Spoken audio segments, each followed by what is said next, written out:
Hello guys, welcome back to my YouTube channel. आज मैं आपके सामने कुछ नए क्वेश्चन लेकर आई हूँ। ओके, निम्नलिखित में से कौन सी सेवा मोबाइल क्रैशेज द्वारा निर्माण श्रमिकों के बच्चों को प्रदान नहीं की जाती है? विच of the following services is not provided by the mobile crashes for the children of construction labours? 3 वर्ष से कम आयु के बच्चों के लिए क्रैश सुविधाएँ, 3 से 6 वर्ष के बच्चों के लिए बालवाड़ी, 6 से 12 वर्ष के बच्चों के लिए अनौपचारिक शिक्षा, अनाथ बच्चों के लिए गोद लेने की सेवाएं। जो मोबाइल क्रैशेज होती हैं, कंस्ट्रक्शन एरिया पे जो वर्कर काम करते हैं उनके बच्चों को बोल रहा है कि कौन सी सेवा प्रदान नहीं की जाती। तो 3 वर्ष से कम आयु के बच्चों को क्रैश सुविधा दी जाती है, जहाँ पे बच्चों की देख रेख की जाती है ताकि जो उनकी माएँ होती हैं वो कंस्ट्रक्शन वर्क में जा कर के लेबर का काम अपनी मजदूरी कर सकें। और 3 से 6 वर्ष के बच्चों के लिए बालवाड़ी भी होती है और 6 से 12 वर्ष के बच्चों के लिए अनौपचारिक शिक्षा भी दी जाती है, लेकिन जो अनाथ बच्चे हैं उनको गोद लेने की कोई सुविधा नहीं है। तो ये हमारा जो राइट आंसर होगा ऑप्शन नंबर 4 होगा। Now question number next question हमारा क्या है?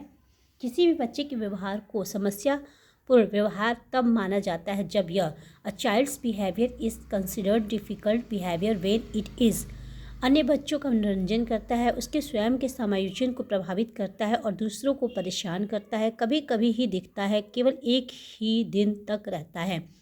तो अगर पूछ रहा है कि किस बच्चे के व्यवहार को समस्या, प्रॉब्लम, डिफ़िकल्ट बिहेवियर कहा जाएगा, अगर जो बच्चा है उसके स्वयं के समायोजन को प्रभावित करता है, यानी कि वो किसी के साथ समायोजित नहीं हो पाता है, घुल मिल नहीं पाता है, एडजस्ट नहीं कर पाता अपने एनवायरनमेंट के साथ और दूसरों को परेशान करता है, तब हम ऐसे बच्चे के व्यवहार को समस्या मूलक व्यवहार, डिफ़िकल्ट बिहेवियर कर सकते हैं, जो अफेक्ट करता है सेल्फ एडजस्टमेंट में और डिस्टर्ब करता है दूसरों को।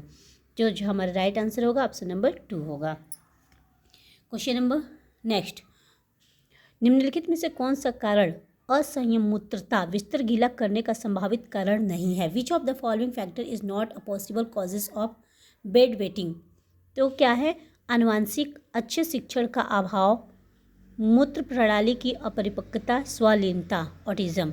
पूछना नहीं है तो आनुवंशिकता के कारण भी बच्चे मूत्र असंयम मूत्रता यानी बिस्तर बेड गिलिंग वेटिंग करते हैं, अच्छे प्रशिक्षण के अभाव के में भी, और जो मूत्र प्रणाली होती है उसके अपरिपक्वता, लेकिन स्वलीनता उसका कारण नहीं है। तो हमारा राइट आंसर जो होगा ऑप्शन 4 होगा। विनिवर्तित व्यवहार, विड्रॉन बिहेवियर, संकोची दिखने वाले बच्चे को अधिक सामाजिक बनने में मदद करने के लिए जो एक बच्चा है जिसका विड्रॉन बिहेवियर है, ठीक है, withdrawn child should be help to become more social, मतलब कि वो उसका व्यवहार विनिवर्तित है, बदलता रहता है, तो उसके व्यवहार को अधिक सामाजिक बनाने के लिए हम कैसे मदद कर सकते हैं? उसे चुप रहने के लिए दंड देना चाहिए, उसे ज़बरदस्ती भाग लेने पर मजबूर करना चाहिए, उसे कोमल प्रोत्साहन माता पिता को परामर्श देना चाहिए, उसके साथियों को उसे गतिविधियों से अलग रखने को कहना चाहिए। तो जो हमारा विड्रॉन बिहेवियर होता है, विनिवर्तित व्यवहार, संकोची, यानी कि जो बच्चा किसी से घुल मिल नहीं पाता है, अकेले ही रहता है, उसके व्यवहार को हम सामाजिक बनाने के लिए क्या कर सकते हैं? तो हम उससे कोमल प्रोत्साहन दे सकते हैं कि बेटा आपको भी खेलना चाहिए, आपको भी सबसे बातें करनी चाहिए, फ्रेंड्स बनानी चाहिए, और उसके माता पिता को भी परामर्श देंगे कि ताकि वो भी उनको इनकरेज करें। तो जो हमारा राइट आंसर होगा वो ऑप्शन नंबर 3 होगा। अगर हम उसे चुप रहने के लिए दंड देंगे तो वो तो हमेशा संकोची ही रहेगा, ज़बरदस्ती करेंगे तो भी वो ऐसा ही करेगा, और साथियों की गतिविधियों को अलग रखेंगे तो भी वो सामाजिक नहीं बन पाएगा। तो हमारा जो राइट आंसर होगा ऑप्शन नंबर 3 होगा। नेक्स्ट क्वेश्चन, निम्नलिखित में से किस तरीके द्वारा बच्चे के आक्रामक व्यवहार को नियंत्रित किया जा सकता है? बोल रहे which of the following method help to control aggressive behaviour in children?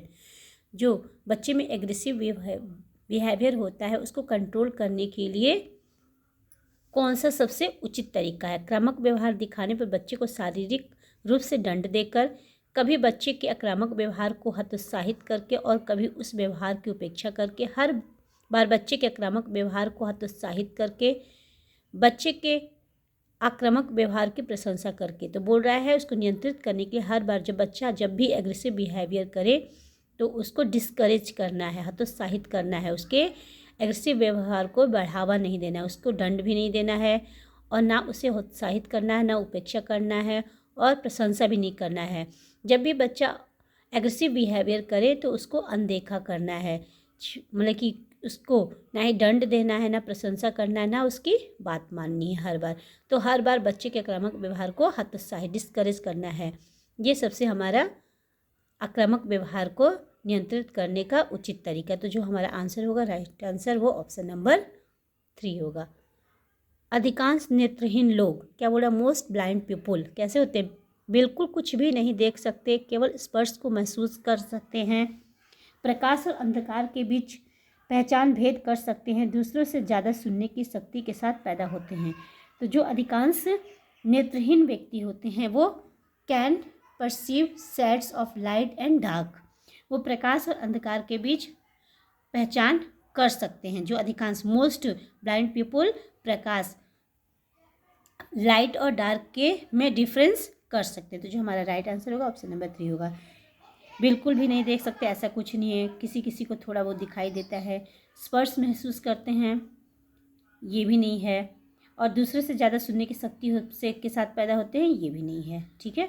नेत्रहीन व्यक्तियों में अवरोधन पहचानने की क्षमता, बाधा संवित किस कारण होती है? Obstacle sense in blind person due to, बाधा, जो उनके रास्ते में बाधा आए उसको पहचानने, अवरोधन को पहचानने का क्या तरीका होता है? उनमें छठी इंद्रिय का होना, उनमें सुनने की ज्ञानेंद्रियों का दक्ष प्रयोग, जादुई अंतर ज्ञान के कारण, आसपास के लोगों की सहायता के कारण।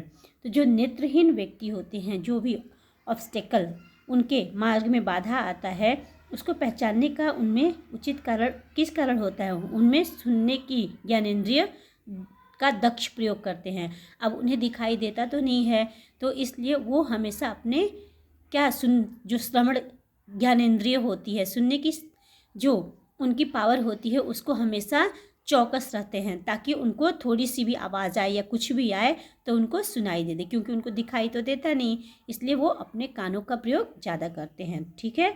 तो उनका सुनने का जो ज्ञानेंद्रिय होता है वो एडवांस यूज़ ऑफ हियरिंग का अपने ज़्यादा यूज करते हैं। तो जो हमारा राइट आंसर होगा ऑप्शन 2 होगा। किसी व्यक्ति के भीतर काम करने की इच्छा या भावना को क्या कहा जाता है? द डिज़ायर और feeling within an individual to work is called. हिम्मत, प्रेरणा, रचनात्मकता, उपलब्धि। तो अगर किसी व्यक्ति में प्रेरणा है, मोटिवेशन है, तो वो उस काम करने को इच्छा या भावना जागृत होगी। तो जो व्यक्ति के भीतर काम करने की इच्छा होती है, भावना होती है उसके अंदर, उसे हम मोटिवेशन कहते हैं, प्रेरणा कहते हैं। तो हमारा जो राइट आंसर है ऑप्शन नंबर 2 है।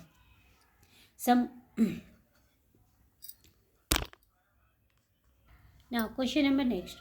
विकलांग अपंग बच्चे के संदर्भ में एक प्रारंभिक बाल देखभाल कार्यकर्ता की भूमिका में निम्नलिखित में से क्या शामिल नहीं है? ठीक है।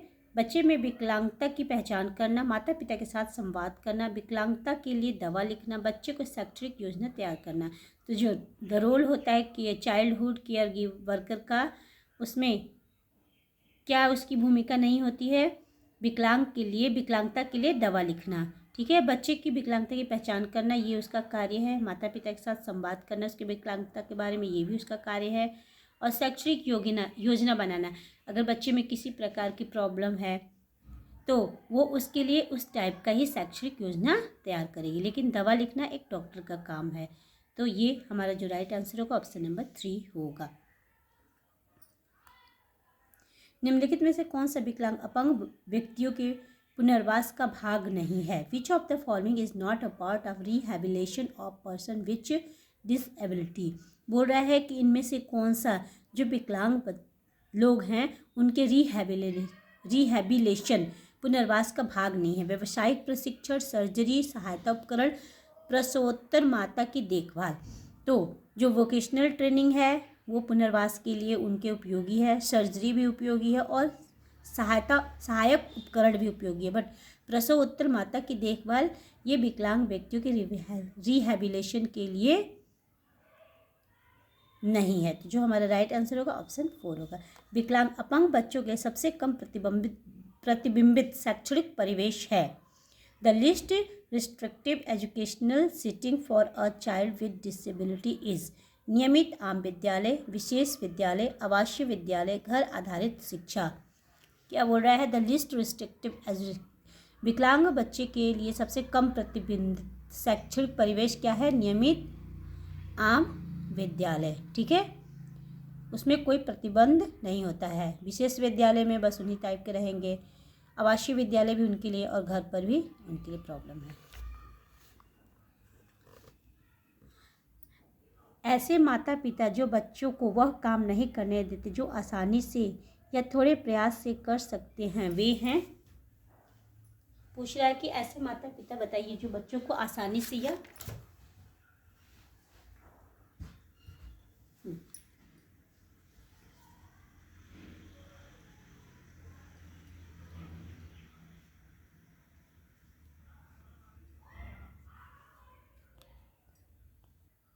नेक्स्ट क्वेश्चन क्या है? Parents who do not let the child do the things she can do easily और विद सम एफर्ट्स आर। ऐसे माता पिता को का बताना है जो बच्चों का वह काम नहीं करने जो आसानी से या थोड़े प्रयास से वो कर सकती है। प्रतिकूल प्रवृत्ति वाले माता पिता, असहयोगी प्रवृत्ति वाले माता पिता, अत्यधिक संरक्षण प्रदान करने वाले माता पिता, पूर्णतावादी माता पिता। तो जो ऐसे पेरेंट्स होते हैं, parents with over protective attitude, जो पेरेंट्स ओवर प्रोटेक्टिव एटीट्यूड के होते हैं, वे अपने बच्चों को जो काम वो आसानी से कर सकते हैं, वो काम उन्हें या थोड़े प्रयास से कर सकते हैं, वो उन्हें नहीं करने देते, क्योंकि वो अपने बच्चों के प्रति कुछ ज़्यादा ही प्रोटेक्टिव भावना रखते हैं कि हम सारा काम कर सकते हैं, हमारा बच्चा ये काम नहीं करेगा। ठीक है। निम्नलिखित में से कौन सी स्थिति फिजियोथेरेपी से ठीक नहीं की जा सकती? Of the following condition which one can not be treated through physiotherapy: polio, प्रमस्तिष्कघात, सेरेब्रल पालिसी, पेशीय दुष्पोषण, मैस्कुलर डिस्ट्रॉफी या फिर दौरे। तो जो दौरा होता है, कन्व्यूल्सन्स दौरे होते हैं, उनको फिजियोथेरेपी से ठीक नहीं किया जा सकता है। पोलियो, प्रमस्तिष्कघात, सेरेब्रल पालिसी या मैस्कुलर डिस्ट्रॉफी को फिजियोथेरेपी के द्वारा थोड़ा बहुत ठीक किया जा सकता है, बट जो दौरा होता है उसे फिजियोथेरेपी से ठीक नहीं किया जा सकता। आप विकलांग व्यक्तियों की आवश्यकताओं और अधिकारों के बारे में समुदाय को संवेदनशील बनाना चाहते हैं, इसके लिए सबसे उपयुक्त संचार विधि कौन सी होगी? ठीक है। विषय पर रेडियो पर वार्ता करना, विषय पर भूमिका निर्वाह करना, विषय पर व्याख्यान, विषय पर केस स्टडी अध्ययन। अगर आप विकलांग व्यक्तियों की आवश्यकताओं और अधिकारों के बारे में समुदाय में संवेदनशीलता पैदा करना चाहते हैं, तो सबसे उपयुक्त जो विषय होगा वो विषय पर भूमिका निर्वाह, रोल प्ले। ठीक है। अगर विकलांग व्यक्तियों के लिए आप किसी समुदाय में या किसी को उनके प्रति संवेदनशीलता प्रदान करना चाहते हैं, तो आप एक रोल प्ले ड्रामा स्किट कर सकते हैं और उसमें रोल प्ले करके दिखा सकते हैं कि जो विकलांग व्यक्ति होते हैं उन्हें किसी चीज़ में किस तरह की परेशानी होती है, तो लोगों के ऊपर इसका ज़्यादा इफेक्ट पड़ेगा। तो जो हमारा राइट आंसर है वो ऑप्शन नंबर 2 है। नेक्स्ट है, दृष्टिबाधित बच्चों को सबसे अधिक कठिनाई किसमें होती है? बोला चिल्ड्रन विद विजुअल इम्पेयरमेंट में फेस मोस्ट डिफ़िकल्टी इन। हाव भाव अभिव्यक्तियों को सीखने में, स्वाद के बारे में सीखने में, सुनना सीखने में, सूंघने के बारे में सीखने में। तो जो चिल्ड्रन होते हैं जो दृष्टिबाधित होते हैं, विजुअल इम्पेयरमेंट वाले होते हैं, उनको हाव भाव और अभिव्यक्तियों को सीखने में प्रॉब्लम होती है। वो उनको दिखाई देता नहीं है, तो वो जब हम बात करते समय जो हमारे हाव भाव होते हैं, एक्सप्रेशन होते हैं और जो अभिव्यक्तियाँ होती हैं, उनको सीखने में ये सारी चीज़ें बहुत ही मुश्किल होती है, क्योंकि वो सारी चीज़ें उनको दिखाई नहीं देती कि हमें किस समय किस प्रकार की अभिव्यक्ति व्यक्त करना है या किस तरह के हाव भाव व्यक्त करना है। किंडरगार्टन में प्ले गिफ्ट्स और प्ले सॉन्ग गीत का प्रयोग किसने प्रारंभ किया? तो कोमेनियस, फ्रोवेल, टैगोर, मॉन्टेसरी। तो जो हमारे फ्रोवेल थे वो किंडरगार्टन में प्ले गिफ्ट्स और प्ले सॉन्ग गीत का प्रयोग किया था। हमारा जो आंसर होगा ऑप्शन नंबर 2 होगा right answer. Now next, Braille लिपि में अक्षर कितने बिंदुओं पर बनते हैं? जो हमारी ब्रेल लिपि होती है ब्लाइंड पीपल के लिए पढ़ने के लिए उपयोगी होती है, जिसका इन्वेंशन लुइस ब्रेल ने किया था, वो 6 डॉट पे 6 बिंदु पे बने होते हैं, जिसको टच करके जो हमारे ब्लाइंड पर्सन है वो स्टडी कर सकते हैं, पढ़ सकते हैं। ठीक है। पेशीय दुष्पोषण, मस्कुलर डिस्ट्रॉफी का उपचार कैसे किया जा सकता है? ट्रीटमेंट, मस्कुलर डिस्ट्रॉफी जो प्रॉब्लम है उसकी ट्रीटमेंट कैसे किया जा सकता है? शल्य चिकित्सा, सर्जरी, जोड़ बदलकर, नियमित व्यायाम और फिजियोथेरेपी, कृत्रिम पैर लगाकर। जो पेशीय दुष्पोषण, मस्कुलर डिस्ट्रॉफी है उसको नियमित व्यायाम और फिजियोथेरेपी के द्वारा ठीक किया जा सकता है। एक बच्चा जिसके कोई मित्र नहीं है, a child who has no friends, उसे किसी सहायता की आवश्यकता नहीं, उसे विशेष आवश्यकता है और सहायता की ज़रूरत है, उसे अकेला छोड़ देना चाहिए, वह हमेशा आक्रामक रहता है।